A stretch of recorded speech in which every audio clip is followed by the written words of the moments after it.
system that must take full responsibility for why rape and murder of women and children has become part of our daily lives. We call on a national emergency on police stations to be radically and urgently reconfigured as safe spaces for the report of sexual crimes. We call on investigative capacity to be immediately developed to detect sexual violence in domestic and private spaces. When an efficient police exists who acts with seriousness on reports of sexual violence and child abuse, there will be no one who will defy our laws in any capacity and in any space. We have assembled a legal team to take legal action on the Post Office and the Minister of Communication. This is because the safety of those who are serviced by the Post Office is the responsibility of the Post Office and the Minister of Communication. The killer of Nene was employee of Post Office, and it is alleged that he had a criminal record and a history of murder. A responsible government and employer should have known this. By employing a person with a criminal record, the minister and the government were assuming the risk of such an incident happening against any member of the public. Advocate Tembeka Ngukaitobi will be leading this team, and contact will be made with the family of Nene soon after the funeral. The levels of poverty in South Africa, the rise of unemployment and general hunger has left our people fighting for limited resources. This has given space to agent provocateurs to lead looting of small businesses and malls in cities and townships. This has also been worsened by the misguided program by government targeting the raids of counterfeit goods amongst black people. If the raiding was genuine, how is it that certain malls were not raided by the SAPS? We call on fellow South Africans to stop the violence against other people in our communities. Xenophobic violence will never resolve the problems our country faces because they were never caused by foreign nationals in the first place. Unemployment, poverty, lack of service delivery, and high levels of crime are all created by the ANC government and its bosses in the white monopoly capital quarters. To kill another poor person with the hope that it will resolve your own poverty is a sign of self-hate, and that we live a lie.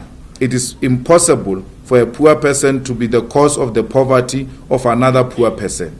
The battle must be taken to the real people who control our lives, the ANC government and big business that have failed to make our economy grow, create jobs, defeat poverty and unemployment.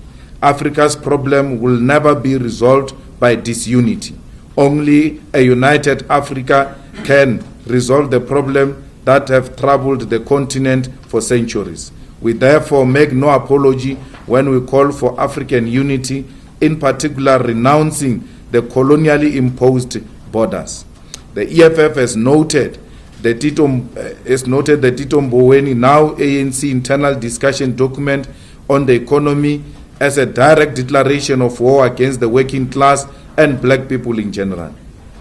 After the ANC conference was openly bought by white monopoly capital, we do not take it for granted that their policy direction is going to be dictated from imperialist Euro-American academy like Harvard University. Mboweni's document seeks the privatization of key assets of the state like Eskom, Transnet and water. It also plans to keep the banking sector outside the control of the state. It is a fact that with privatization always come job losses, casualization and outsourcing. We are back to the days of introduction of GEAR that saw the state companies being privatized, including the shutdown of universities. We call on the left in South Africa, from independent trade union movements to political formations inside and outside legislatures, to unite for the coming ANC war against the working class. The EFF will invest all its efforts to find a common platform for the left to emerge with a common program and speak in one voice. If a unity has been forced against the Zupta's overbroad church platform, unity can and must be forced against the coming neoliberal war by the ANC. I thank you. Thank you, Mr. President. I'm now going to invite the rest of you with questions at the members of the media. So let's attempt the first round. By show of hands, number 1, 2, 3. If you are behind the cameras, I am vertically challenged, so I might not realize you. And if you are behind the cameras, I see you before I go to my extreme right. You'll be number 4. Eh? Is there anyone else there? No one. So 1, 2, 3, and 4. Let's start with number 1. CIC, Natasha Curry here from SABC News. So on Tuesday, the ANC Women's League said that government is lukewarm in regards to dealing with matters of gender-based violence. Maybe your reaction is the EFF. Secondly, there have been calls for the death penalty, I beg your pardon, to return. If you could just weigh in on that. And thirdly, EFF members, well, this was on social media, EFF members have been named as perpetrators of sexual violence and assault. And further, maybe just your reaction on that. Thank you. Number 2. Yes. Okay, thanks. Sorry, Mulukumlot from ENCA. Just a few questions. When you say the battle to fight these attacks on women should also be taken by judges who care, what are you saying about judges? Do you get a sense that some of them perhaps are complacent on this sketch? And as much as you are saying that people must not attack foreign nationals, I'm sure a lot of South Africans will agree with that. But some will say practically they are confronted with a situation wherein some of these foreign nationals are taking up jobs which they should be taking. And all they are calling for is that people who come here in South Africa should only be bringing scarce skills. What's your position there? And when you say the battle must be taken to the people who control our lives, how should that battle roll out? That's very more formal. Thank you. Number 3. I am Teta from the Daily Maverick. My first question is related to you, CIC or Rana. It's in relation to the fact that having protected Mr. Mkhwebane has withdrawn her court appeal with the Constitutional Court. I want to know what are your reactions to that, and why is it that the economic freedom fighters are still pushing for that even though Mr. Mkhwebane has withdrawn? Don't you think that maybe it might come across as some people have said that this is being used as a political tool, or you are fighting political battles in the situation? Also, the president has asked the Constitutional Court to do a full and open court hearing with regards to this specific situation. What do you have to say about that as well? Okay. Number 4. Good afternoon and thanks. It's Andre from the National Opportunity. Two quick questions to the CIC. Media reports this morning reported that the NPA has taken the decision on whether or not to prosecute you for discharging a rightful arrest during the party's anniversary celebrations. At the time, the party said that it was a toy gun and the shot coincided with the sound of fireworks. Do you still maintain the same position? And then secondly, has the NPA perhaps been in contact with you in regards to this particular case as well? Thank you very much. The government is reluctant to deal with the issue of gender-based violence because the government has not introduced a radical changes when it comes to dealing with matters of gender-based violence, from reporting to investigation to prosecution and ultimately matters being heard by the judiciary or judges. Women who are victims of this violence are made to report it in the open church offices in front of so many people who are ordinarily judgmental against victims of violence. Police who are trained to receive such information are themselves lukewarm and disinterested in dealing with these matters. They are not welcoming, and at times they don't hesitate to mock the victims to an extent of even calling other colleagues who are not hearing what the victim says to come and listen to the joke, what appears to be a joke in front of whoever is taking the statements. So we want all of that to change. We want the investigators to change and begin to appreciate that it is not of a less violent crimes against women when it has happened at home. Because many of the investigators, if it's between partners, is not treated the same as is between strangers. It is lesser when it is people who know each other. Even when the research shows that actually the woman was to say, my father raped me, my uncle raped me, the first reaction of the police is to doubt. That is not possible. Samuel, come and hear what this person is saying. Do you think it's possible? And you put the victim into a state of doubt. Am I crazy? Why would these people, treat me this way? And as a result, many others begin to just keep quiet and not say anything. Because if they say something, it's either a joke or it's not serious. If you are lucky, a person gets arrested. The following day, that person is there, sitting under the tree, drinking beer. You're supposed to pass there to school, to workplace, and pass in front of a person who has victimized you.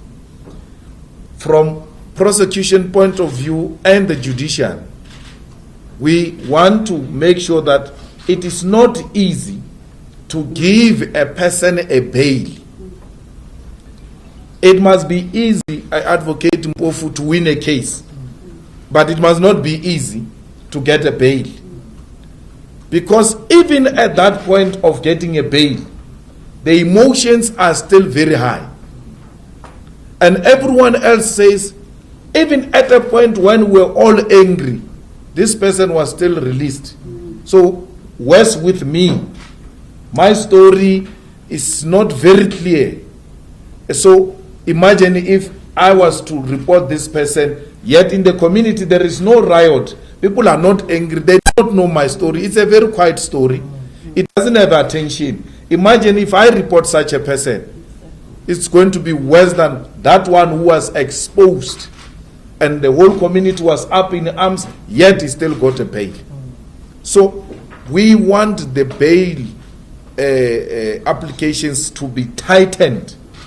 And if bail was to be granted, it must be under strict bail conditions, which will not make mockery of the whole system, because we need a system that bites and not the system that only bites, that is seen to be biting. Because it is something to bite and it is something to be seen biting. You might bite after 2-3 years when people have forgotten about the case. So when people have forgotten about the case, they don't see the system biting. They want to see the system biting and biting now. So that's what the EFF we are calling about. The members of the EFF who are the perpetrators of gender-based violence, such matters should be brought to us. And we've always acted swiftly. There was one that was reported here in Johannesburg now, during all this situation, we acted. There is a story of Butani, which was in the social media yesterday. But how do we act there? Because a person just sent is it a DM or something, says Butani is known for being to commit rape, assault and violence on women in Polokwane and in Teflop University, and cases are opened. Tobela FM knows about it. We're not given case numbers. We're not given anything. We don't want to act, and the next thing, we are forced to pay a lot of money for reputational damages of innocent people. So we want to act, and we must be empowered so that we can act decisively. We have even removed people from our list to Parliament with such criminal records and allegations, which there was a prima facie evidence. So we want to act and will always act. We want judges that care. You know, Muloko, the court system is intimidating. Just to enter the court, just to enter the court, you're already scared. There is no judge sitting there, there is no one, just that building. You're already scared. And then there comes an uncaring judge. And then start dealing with your lawyers and dealing with yourself. Yeah, what's the case here? We need judges on matters of this nature to be welcoming, to be sensitive, to be seen to be believing the victims, and not to perpetuate that intimidation that is created by the court environment. It's not nice to be in court. Even for these senior counsels, you must see how they shake. All of them, when they talk, they put their hand behind them, and they're always touching that gown at the back. You can see this comrade is panicking. Yet they've been in court for many years.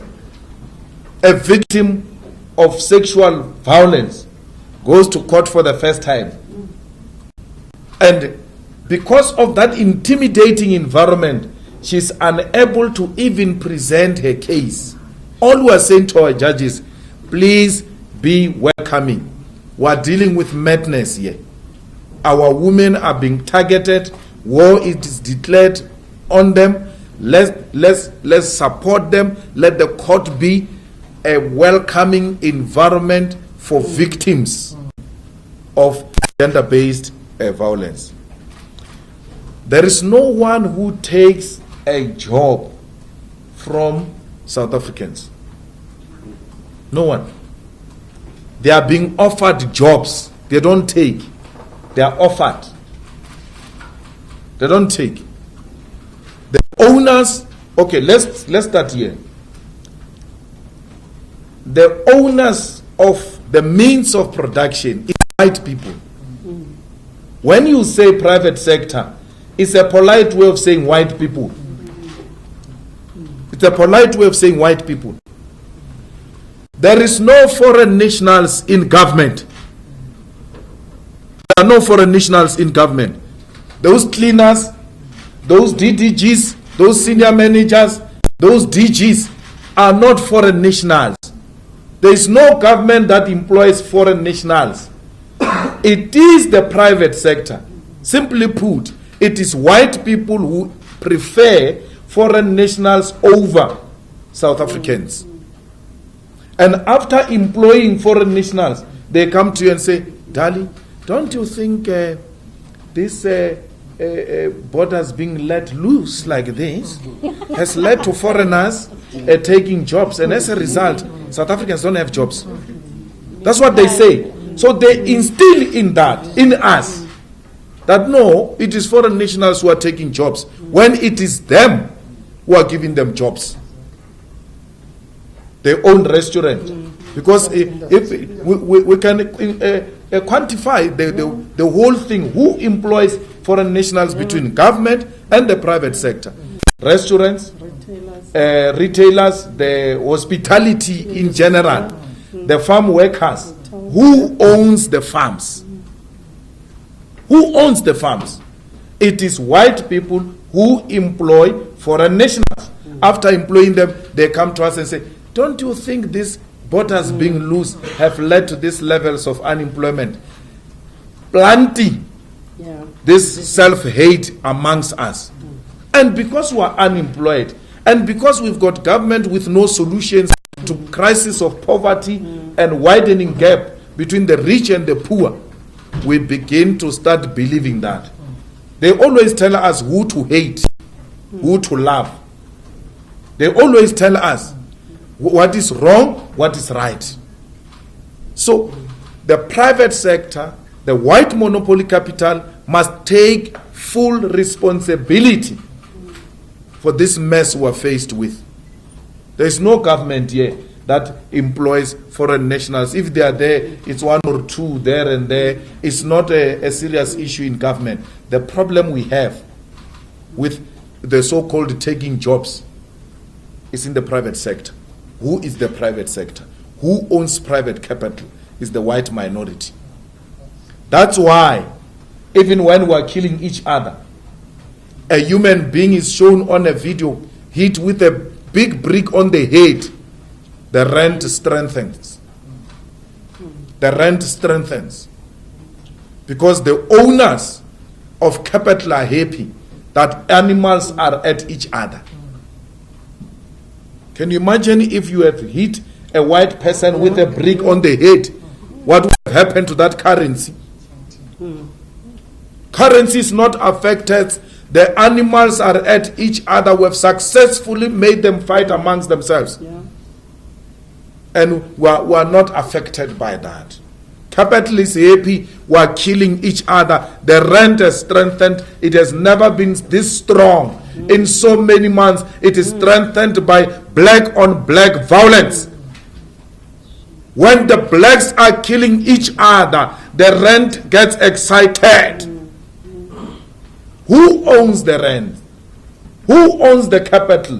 Why are the owners of capital disaffected by what is happening amongst fellow South Africans, if indeed they are with us in South Africa? Because violence should affect all of us, including the market. So, we must not be scared. The battle must be taken to white monopoly capital. The battle must be taken to the ANC. They are responsible for this mess we are confronted with. They are responsible for this mess. So, it's not even about foreign nationals. I gave example that they said, when you are in Polokwane, and there is a restaurant opening in Polokwane, or there is a project in Polokwane to do roads, the preference must be given to Polokwane residents first. Before you even go far, any economic development must benefit the locals first. Leave foreigners. Can you imagine what's going to happen in Polokwane when there is a road there or a restaurant? All those people can't speak the language of Polokwane. And those customers, what's happening here? What is it that we have done ourselves not to deserve these jobs? What are you going to do? You are going to make the Polokwane people hate those people who are working in Polokwane, yet they don't come from there. That is a recipe for violence. You ought to give them preference so that if you go outside, you must say, we have tried you. There is no such a skill. We are looking for a chef who knows how to do prawns or sushi. And there is no such a chef in Polokwane. Because the Polokwane ones, they specialize with pap and meat. So we want someone who can do sushi. So we couldn't find. That's why we went outside. It is justifiable. There ought to be a reason why you overlooked the locals. It's not xenophobia. Our brothers in Nigeria, in Zambia, in Namibia, everywhere else, they've got a right to work here in South Africa in the same way they've got a right to work in their own countries. But preference will always be given to locals, including with South Africans themselves, among South Africans themselves. How do you go in Umtata there and then you open a restaurant when the customers are coming in Umtata? Tobela, What about, what's happening now? What is this now? What happened? Our children are not working here. Get tovela everywhere. It's a recipe for disaster. Even our laws, when it comes to procurement and employment, say we should prefer locals. There's no apology about that. But private sector of South Africa prefers the foreign nationals so that we can fight amongst ourselves. Wake up, Dagi. They've set this up. They've set us up. They've set us up and they're enjoying. If you doubt, look at the rent.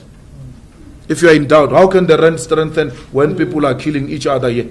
Someone is excited somewhere about what's happening in this country. And by the way, those things are not jobs, Simuluk. Those things must be done by students, by the way. It must be by the way.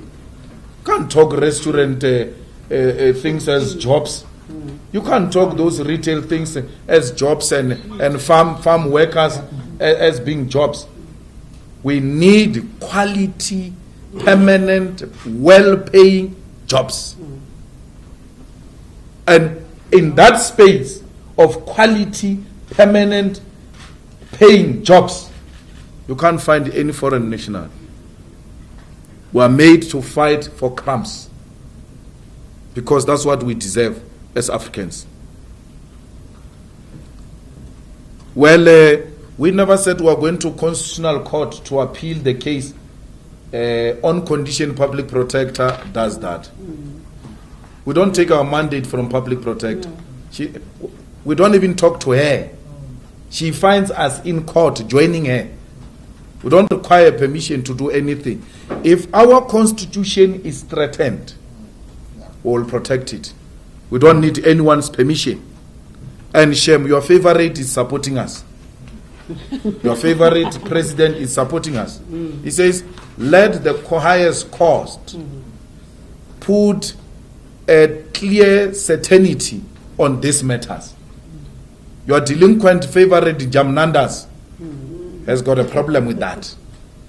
He says, no, the Constitutional Court must not get involved. When we're all, your favorite is dodgy. He does everything Zuma style. He has replaced Zuma. When it comes to delay tactics, the president says, you're welcome, Constitutional Court, come and help us here. We're fighting with fighters. It looks like we're not clear on what this thing means. Can you give clarity? Jamnandas, the main culprit, says, we don't want to hear you. Leave it. I don't even know why these ones are coming here because the public protector has withdrawn. We don't need a permission.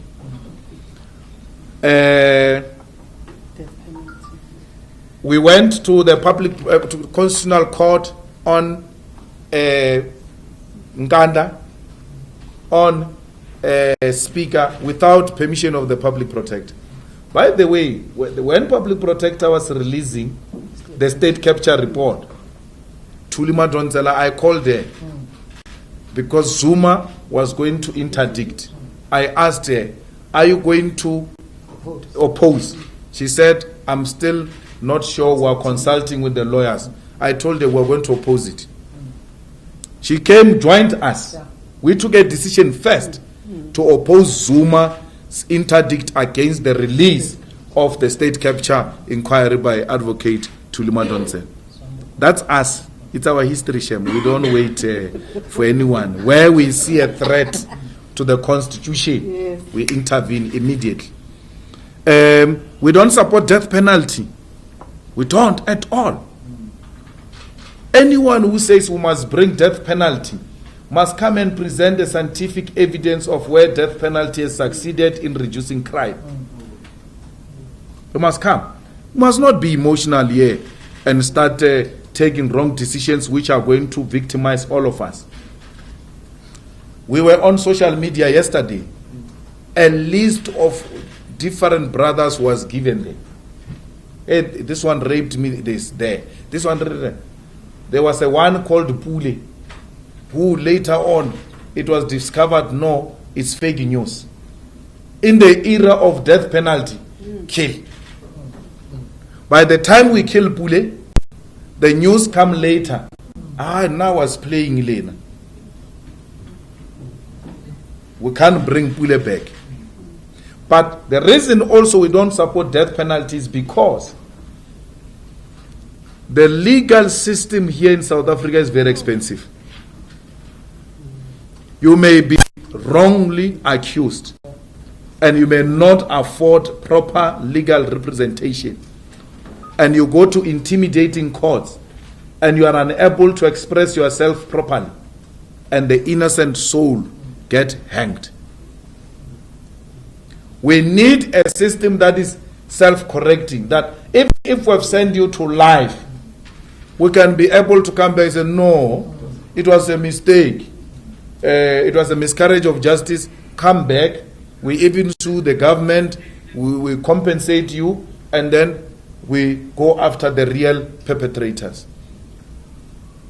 Our people, our brothers and sisters are the ones who are going to be hanged. Are the ones who are going to be hanged. Yeah, in a system that hates black people.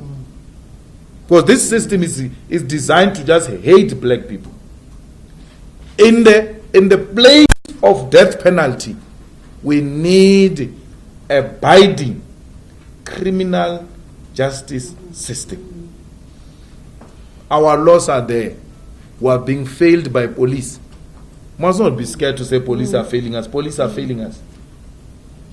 Let's take Nene's case. She gets killed. The person goes and confess. Another, almost victim of this person goes to a police station and says, no man, I went there before Uinene and I was subjected to the same process. I want to give a statement in support of Nene so that she gets justice. I'm worried this guy has confessed. He may get a lesser sentence, but this is his modus operandi. I want to give evidence. She had to go to police station 3 times on a high-profile case. 3 times. The investigator is on holiday. 3 times. To a point where she had to fight to say, okay, someone must just get a piece of paper. Let me just write something so I'm satisfied. Someone took a statement. Police. And worse, listen to her. She says, I found a female police woman who was disinterested. The investigator says, not here. It's not here. On a high-profile case like this one, where a person wants to become a character witness, she's not given an opportunity so that we get this man sent to jail forever. The aim should be to collect everything. They say to her, why do you even worry? Because the guy has confessed. But a confessed person, judge may be lenient and say, no, lenient, he showed remorse, he confessed. We want, and then he's going to be released. And then once other perpetrators see that this criminal was all over TV, he still got released. Oh, it's easy, most. They will just continue committing this. This woman goes and says, I want to help. Police should be welcoming that. They dismiss her. They dismiss her. Until she insisted that I'm going to help, I'm not going to rest until I give this evidence to the judge and to whoever matters, so that we send this person to jail forever. He must rot in jail. But he will only rot in jail if there is enough, sufficient evidence. Police don't go look for it. People volunteer. Even when people volunteer, they still reject it. Our police must take full responsibility for this mess. And there should be consequences for all those police that she has mentioned in a Facebook statement who were reluctant to help her. Action must be taken against them. A criminal case was investigated following the anniversary of the EFF at East London, Mdantsane. Police have made contact with me and they said they want to see me on Tuesday for a warning statement. I think they've taken a decision to charge me. But no worries, it's my life. Me and the establishment, we always fight. So I'm not worried about that. The journalists got to know that I'm going to be charged. Where before I knew that. There's a lady called Wendy, the journalist. Mendiwena. She knows the details of my case. I don't know anything. So anyone who wants to know my case, called Mendiwena. I don't know anything. She knows more than me. The police say we have taken a decision to charge him, but we're waiting for the right time. How can we wait for the what is the right time? Because if crime is committed, we must charge immediately and act decisively. So I will hear they said I must go and take a warning statement. So warning statement means you are charged effectively. So they are going to charge me, and I will answer in court. Because I don't know why these people are charging me. Mendiwena knows, I don't know. So I will hear in on Tuesday and I will hear in court. I decided to remain silent. It's my right. And they must tell me why they are charging me. I hear people talking about a rifle and what. I don't know those things. So I will hear what is the story. And it's not a big issue, man. When you are in politics, this is your life. From time to time you get charged, from time to time you get sent to jail. That's our life. We really shouldn't be worried. And if you are a friend, if you are a family of a politician and you are told the politician is going to be arrested and then you suffer stress, then you don't know what you are dealing with. The establishment will look for everything. For everything. There's one minister who was saying to me yesterday, hey, we're sitting here on social media as they were posting people who raped. Or maybe you will come across here so we can intervene decisively. I know, that's our life. If you are not investigated for tender, you are investigated for fraud, you are investigated for this or that, domestic condoms, we use condoms, what? Champagne, what? It's our life, business class. Business class. It's our life, Shem. We don't even worry about these things. Yes, sir. Mr. President, thank you. Let's attempt the last round, ladies and gentlemen. We'll start with Matsiso. I still can't see at the back. And then you'll be number 2 because you have spoken, and 3, 4, 5. The daily member will conclude as always. Number 1. Thank you so much, TV Madia News 24. I just want to sorry, T, this is the final round, guys. Sure. Are you sure you're not bailing? Okay. I don't know what you say, so. That's fine. That's always anyway, I just wanted to ask about the state of the organization. You're a few months away from your assembly. I understand branches have been launched here and there. I just want to chat about preparation. And then also to the leadership collective that's right there with you. Is no one vying for that position? Is there no one there independent to that? I mean, you're not going to be contested. I just wanted to get that idea around what's happening, you know? And then, secondly, I'm trying to process this idea in my head, but you and I wanted to chat about Continental EFF. Yeah. And you're worried that they were fraying from the center at the time. And then after that, then you had the 2 MPs who fell on their sword in the EFF over the CR17 leaks. And the question I kept asking myself is, if you are so in charge of the party and you're aware of what's happening, how did that happen? How did that actually happen when you are so aware? Is that not an indictment on your leadership when things like that happen and you, like us, supposedly you're caught by surprise? So I just want to comment on those 2 things. Thank you. let's go with you, man, so we will come back. Eric Esbjörnsson, working for a Swedish newspaper. What is it called? Dagens Nyheter. Dagens Yes. Oh, that one, we know it. That one, yeah. I read something from it yesterday. Oh, it does? Where? In Swedish. Oh. The image of South Africa has taken a serious beating this week.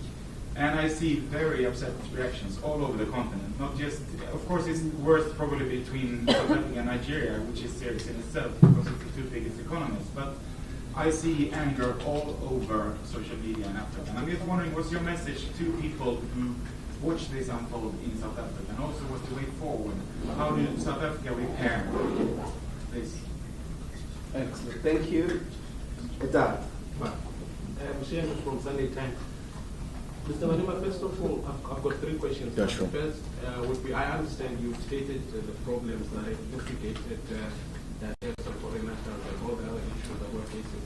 But as an immediate remedy, your opinion of the EFF in terms of how the government of the day has handled the situation, do you think they handled it better? If you were in government at this point in time, just as an immediate remedy, what would you have done better than the government of the day? Number two, on your answer to my colleague about the EFF, people within the EFF ranks have been named in the anonymous accusations on various social media platforms. What is your broader view on that particular thing itself of people being named and shamed anonymously on social media without proper legal rules being undertaken? And then finally, unrelated to the issues of the day, the EFF Student Command in the University of Johannesburg, what is the status of, does EFF have a student command in UJ? I know you said during the conference of the EFFSC that there is no branch of the EFFSC in UJ, but we see, for instance, the likes of Gabriel Shekova, they continue to speak as members of the EFF Student Command. Thank you very much. My question is just related to Nandani Salashiko. You had an EFF Women's March not so long ago, and the issue of the National Register for Sex Offenders actually came, to light. And my understanding is that it's not open to the public, but only employers. And I mean, if it was open to the public, such incidences like, the brutal rape and murder of women could have been prevented. Just maybe your comment on your stance on this matter. My question, Mr. Madema, is two-pronged. When you say we call on the left to unite against the ANC in the war against that, you say presumably they advance against the working class. First part of it is, how do you want to see this fight? What must they do? And secondly, are you also including the SACP to join you in this, given the fact that they have also expressed their strike over that document by Minister Mbowe? There's been two articles written by some of my colleagues referring to the violent rhetoric that the EFF uses and how that specific rhetoric is escalating. Would you say that this is true? I didn't hear that part. The last part. Say that the violent rhetoric is true, that it's escalating. Is that your question? You want to help the I'm not saying I'm helping. Okay. It's something that from that article that needs to Yeah, that's fine. That's interesting. Because I think the article also speaks about the drop in ratings. In EFF. Ratings. Whose ratings? It's not EFF. Oh. According to the article. I think there's also linked to the article. Just comment on the perspective, the idea that there's a drop in popularity of the party. I think it was linked to that. Thanks for helping David. Mr. President, I think that's it. There's no more help coming. I was one day told when I woke up in the morning that I'm less popular than Zuma. Yeah. And then I called him saying, was I ever popular than Zuma? Someone didn't tell me that. I should have celebrated that I'm popular than the former president. I don't know how those things get to be conducted real, and I don't take them serious. I mean, Jamnandas is popular than Julius. And Musi, and I mean, it's okay. If it makes them sleep at night, it's fine. I mean, I don't have a problem. I really don't. I mean, we just came from elections here. And that is the most scientific evidence we can present to you. Any other, it's a propaganda machine used to justify nonsense. I'm not going to be told by Daily Maverick, a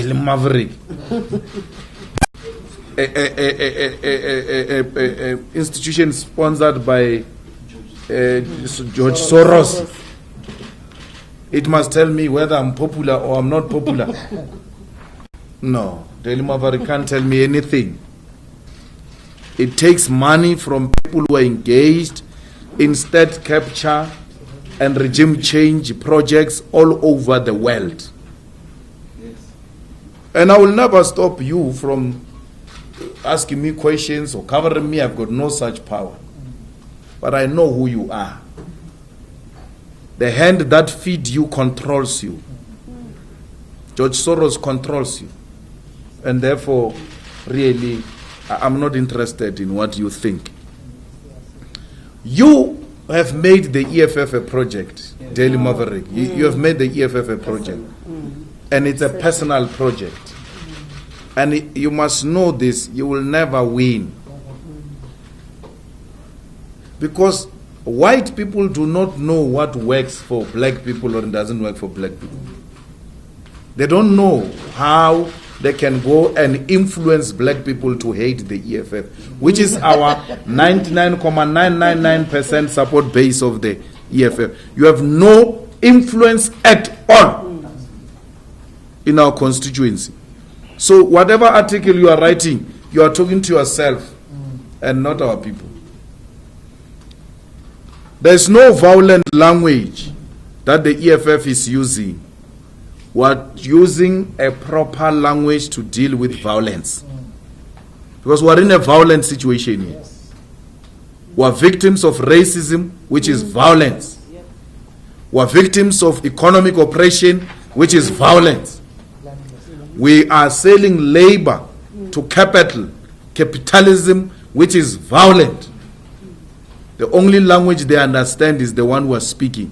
And again, no article in Daily Maverick is going to tell us how we should speak. You are told by your enemy how you should fight them.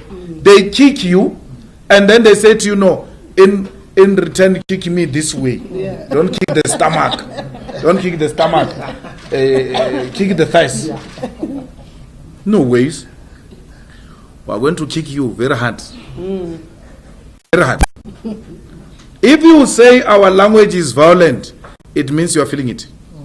We must double it. Must be doubled. The enemy is feeling the heat.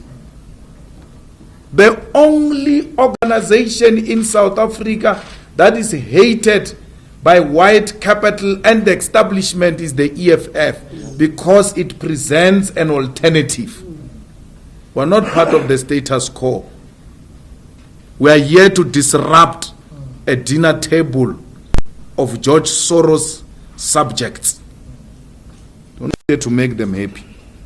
Unity of the left means the left. You know, the Communist Party is not the left. It's a faction in the ruling party. It uses that name to gain positions in government. How can a left elect a multi-billionaire to be a president? How can a left support a multi-billionaire to be a president? A multi-billionaire. And even defend the multi-millions which were used to make him president. And then you call them the left. I don't know about branches of the student command. I think you must ask them. Student command, I don't know. I really don't know. What I know is that Goba is not a EFF member. Those things of student command, whether there's a UJ branch or not, I wouldn't know. Maybe SG will know. You know SG? I don't know those things. Well, when people name and shame in the social media, even when there are no facts, we ought to be a bit considerate. We are at a crossroads. Women are angry and in a very justifiable way. So to talk fair facts, it might not be, necessary now. We are dealing with a very sensitive situation now. And how we handle it, we ought to be very sensitive. And we just call upon our sisters to continue speaking out and speak truth to power. And it can only be truth to power if it's true.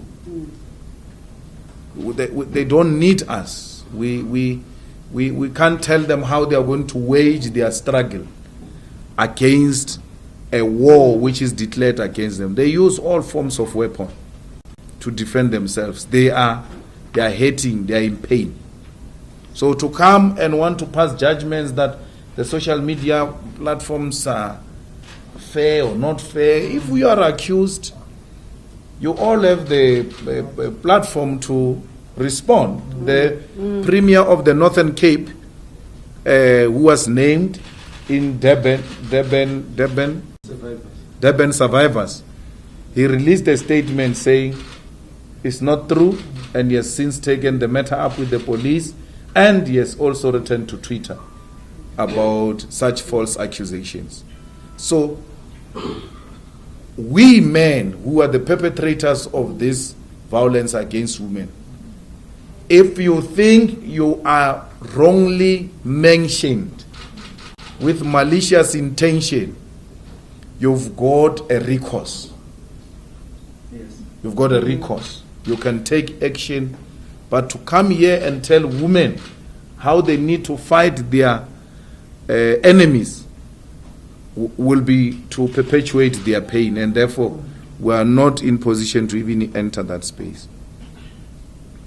With regard to xenophobia, the EFF government will have acted decisively, because the attacks we have seen are not justifiable. It's an act of criminality.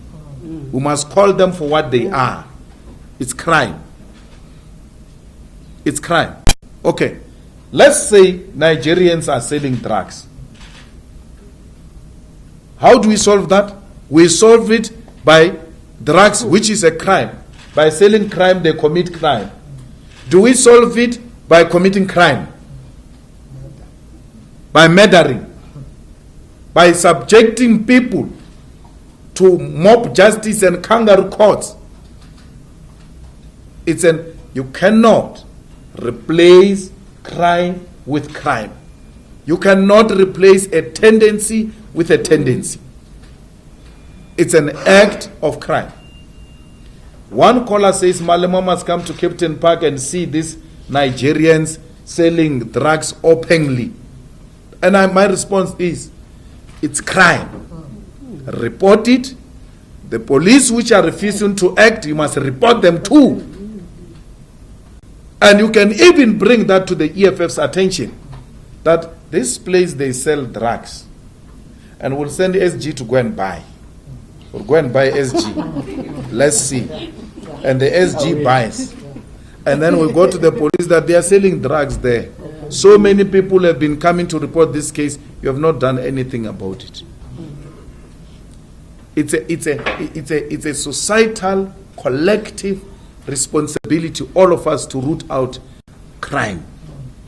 To sell drugs is a criminal activity which must be dealt with through law enforcement. There is no any other way. You want a revolution? The revolution that is going to be justifiable is the one that is directed to white monopoly capital. Will be there. I'm not going to be part of stoning my own brother. Stone an own brother. And then go and steal from the car and say these people are selling drugs. And then you steal things from them. And then I must come and join that. I'm not going to do that. Someone says on Twitter, no, leave this thing, we want you to be president, this thing is going to cause votes. I'm like, you can go with those things of president. I must be a president of thugs, of criminals who beat up people. When you are done with Nigerians, when you are done with Mozambicans and Zimbabweans and Zambians, you are going to go for Shangans from Guyana. I have to stop you now before you come to me. Now some of us can't even talk your language. They are going to ask us to make certain pronouncements in their language, and we can't pronounce Wow. Back to Limpopo. We are going to be victims. Celebrate and be happy. And say the nonsense you are saying about foreigners and Nigerians. Go on. When they are done, they are coming for you. They are going to say, no, the reason we don't have jobs here is because of these Zulus. They must go back to Natal. We don't have jobs here. Is this Xhosas? They must go back to Eastern Cape. We don't have jobs here. It is this Pedis here. It is these vendors. Back. Because there will be no foreigner to fight. But poverty will remain. Hunger will remain. The inequality will remain. I said the other time, bring all the buses, let's put all these Nigerians and Zimbabweans in buses, let's take them back, and let's see if you'll get an employment tomorrow. It's a myth. It's the most stupid thing to think of.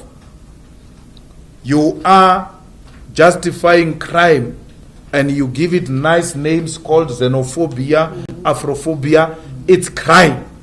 It must be dealt with as such. I'm not going to join anyone who beats up an African person. I'm not part of that mess. I will never even support anyone who wants to stone a white person. It doesn't matter the amount of disagreements we have with them. To come with a stone like this and put on the head of a person is unjustifiable. Not even a white person who has committed genocide here, not even de Klerk, deserve to be stoned with such a brick. You must subject him to a normal process. Let the law take its own course. It is wrong, South Africans, what you are doing.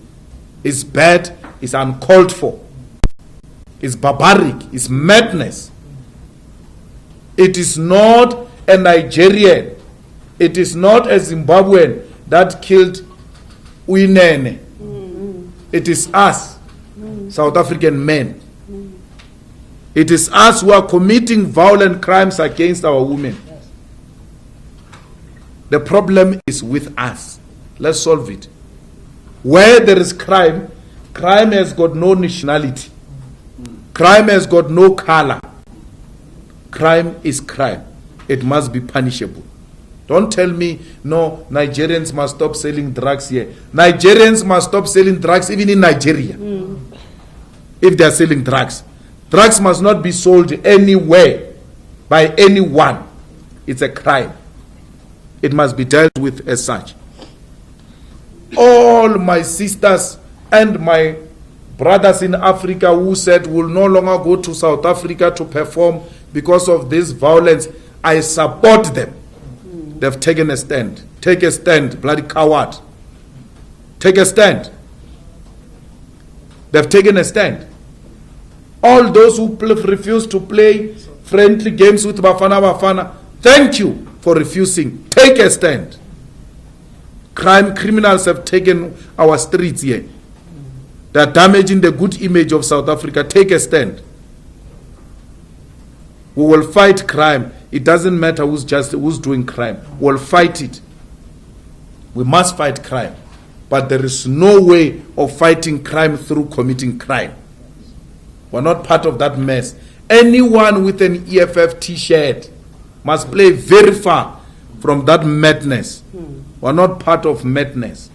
We're part of the solution to the problems confronting our people on the ground.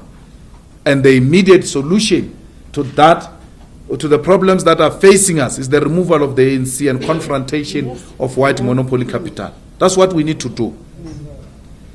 The anger in the continent is justifiable. What do you expect Africans to do? They must give us roses in exchange for beating up with their brothers and sisters, their relatives. If this was done somewhere in Africa against South Africans, we are even worse. We would have done worse than what Africans are doing. You say you don't want for Africans to drive trucks. Stupid. You don't even know that these trucks are engaged in cross-border business. They are not necessarily South African trucks. They go all over the continent.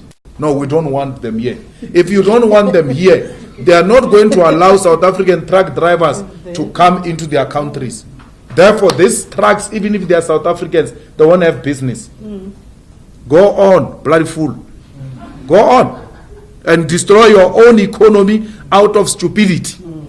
You don't want truck drivers who comes from other nations. These are cross-border trucks.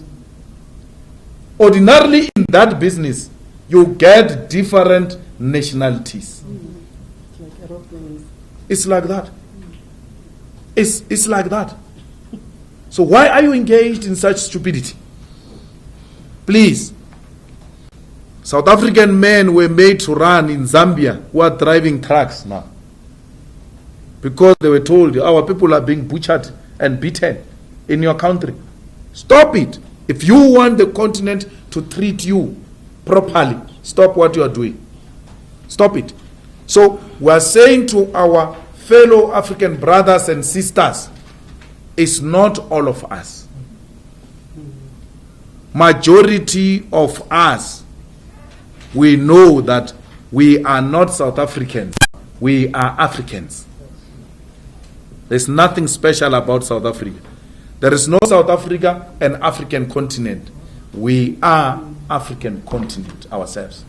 And therefore, we make no apology to side with the victims of xenophobic and Afrophobic attacks because we see ourselves in them.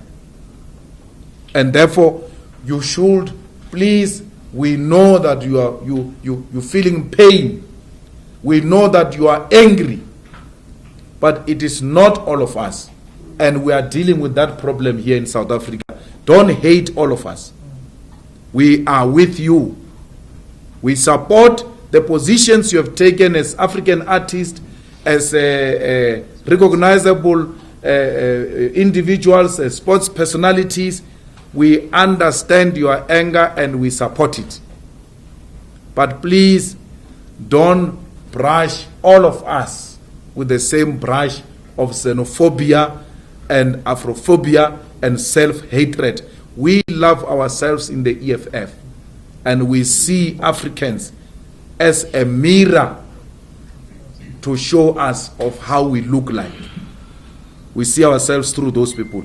And therefore, please find it in your good heart, because Africans, you are good people. Find it in your good hearts to forgive us. We are sorry. We are ashamed of ourselves. And we sincerely apologize for this madness. We are sorry. Please don't treat all South Africans the same. We are dealing with these criminal elements who want to project us as people who do not love our own brothers and sisters. Forgive us. We come from a traumatized past and we are struggling in finding ourselves. We are still in the process of soul searching and will ultimately one day know that we are part of Africa. Our oppressors, those who have taken away our brains and mind, are the ones who have instilled in us the hatred of our fellow African brothers and sisters. It is not of our own making. We are still working on ourselves because they've said to us, we are better than Africa, and some amongst us still think exactly like that. We'll soon realize that we are nothing without our continent. We have no any other home except this continent. If things go bad here in South Africa, we will only be received well and properly in other parts of African continent like they did before. It will not be for the first time. The Nigerians opened their gates, Zimbabweans, Mozambicans, Swaziland, Botswana, the Lesotho people, Zambian people, Tanzanian people, Angola, they opened their gates and welcomed us. The people of Lesotho were bombed and killed by apartheid government looking for us. And after those bombing, they never said, we're no longer part of this nonsense. They continued to provide entrance as a frontline state for our guerrillas to come and wage a war against the murderous regime of apartheid. It is our turn now to say thank you to the continent. Instead, we're eating now and we've forgotten where we come from. You must do a thorough soul-searching, South Africans. You will realize that your acts are unacceptable. Money to the two EFF people. I'm not a Holy Spirit one. Holy Spirit. I know everything that is happening in the EFF political. Mara urmang udyang kaile bumang banna urtsidi. Leta bala to buchi kame jolo is khalor mangu jola le mangu. I get it. I only know politics. Aba to barekwa. They don't do that in the open. They don't do that in the. It's a secretive thing. It's a secretive thing. And as a bona fide, we still have inside. Have they come forward? No. They are refusing to come forward. Because they told us, the ones who have given the money, that. What? So the ones who gave the money said to you that they are more than the EFF? Yes. And then there's no way of knowing. 500,000 people. No, we know the EFF membership is very big. Don't allow the enemy agents to divide you. They say to you, it's not only that two, there are others, and they don't give you anything to support what they are saying. All you do is to receive and wait for the right moment. So, because if we are going to take what the enemy agents say, we'll start seeing ghosts everywhere. And then we'll destroy our own movement through information peddling and lies. Where we continue to make a call internally that please come forward, because it's much easier that way than to deal with you through the EFF internal discovery process. We're in politics, and in politics, intelligence work, information gathering work, and they don't always use formal channels. They use all types. They always want to know the strength of the other side. And you do that through infiltration, through buying of people, through tapping offices. From time to time, we sweep EFF offices because we know that it is possible. You know, one of the MPs of the EFF, after Cyril Ramaphosa spoke and gave a State of the Nation address, sent Deputy President of the EFF an SMS and said, "Boamba zwabu de mohulwane, boamba zwabu de mohulwane," and sent to Deputy President immediately after the State of the Nation address. An MP of the EFF sent to the Deputy President of the EFF message, congratulatory message, you spoke very well. Then Floyd says, where? Then he says, hey, no man, I wrote your name, this, I sent the message to a wrong name, I meant another Floyd. But our reading of the message is that he saved Cyril as Deputy President, because Cyril was Deputy President, and saved Floyd as Deputy President. Now Cyril is a president. He forgot to amend and then sent to Floyd. Wamba Jabu Demuhula.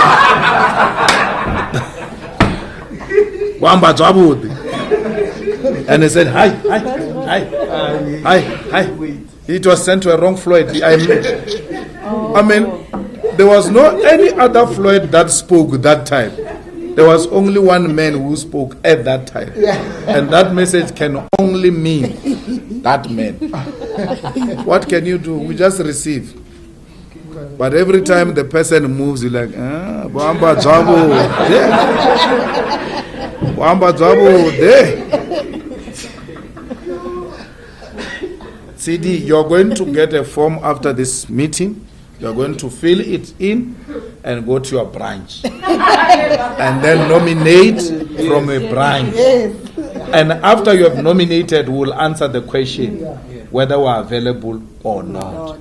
That question doesn't arise here. None of you has got a right to ask that question. Not even members, by the way, have a right to ask that question. Only the IEC says, Mr. Malema has been nominated. He meets the threshold. We're now going to ask him, Mr. Malema, are you available? Only then we will answer that question. But safe to say, all positions in the EFF are contested. That includes the position of the president. There is no position which is not contested in the EFF. And when Dali contests me in December, don't say it's a division. Just say, we're in a plus. You must be very happy. Oh, there is democracy in the EFF. They contest each other. Don't equate it to a fight and the end of the infighting and the end of the EFF. Because when we don't contest each other, it's a cult. When we contest, it's a it's finished. It's going the cope way. There's no way this thing will last for 6 months.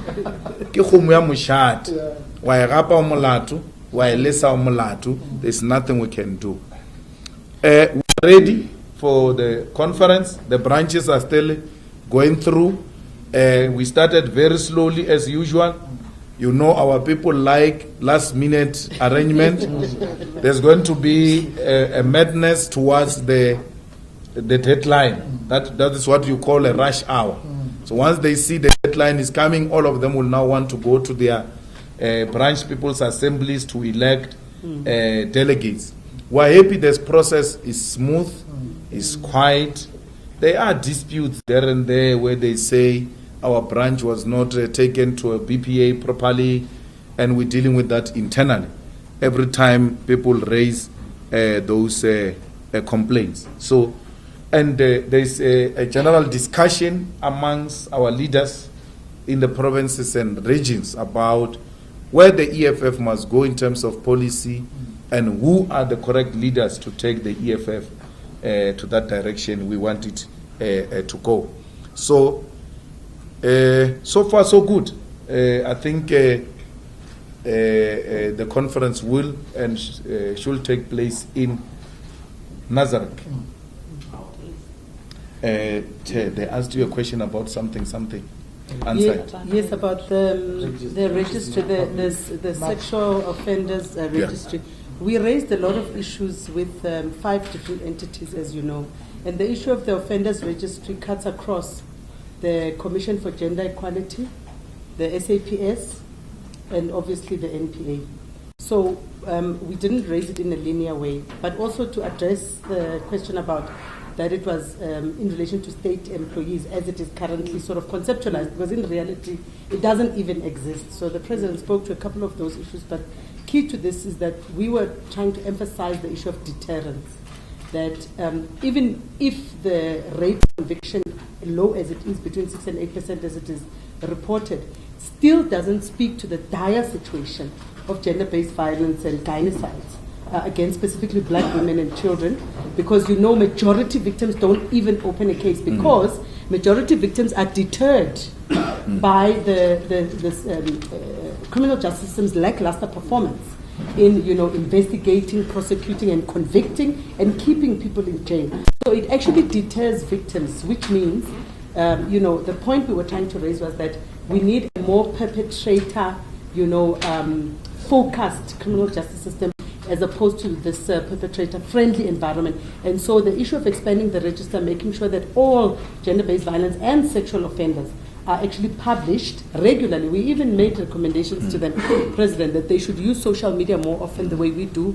We made an example with one of the, paid TV company that uses WhatsApp for you to report cases. Why can't the police do the same? Why can't the rest of them? So, yeah, we did raise that issue firmly, but we also raised it sharply, like I said, with the Gender Commission, not just with the SAPS and with the NPA, because it requires cross-sectional work.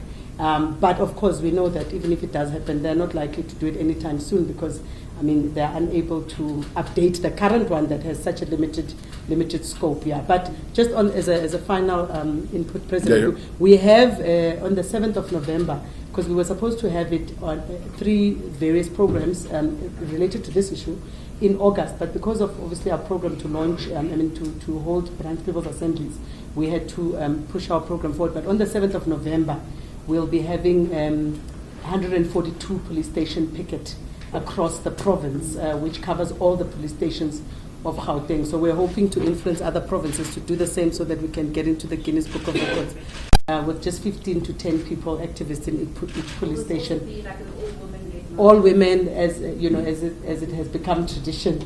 And of course, maybe the NPA has responded, but their response was terrible. We have a meeting coming up on next week, Wednesday, with the IPID. We're waiting for SAPS, Gender Commission, and the Public Protector to come back to us. And of course, the Constitutional Court up to today has never responded to us. Thank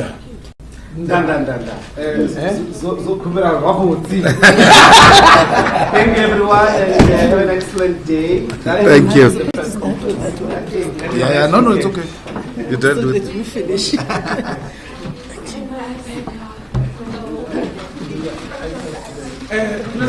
Your phone. Whose phone? No, it's my phone. Oopsie. I would love to have the business phone. Yeah. Can't happen. Are you fine? No, I'm never fine. Sure.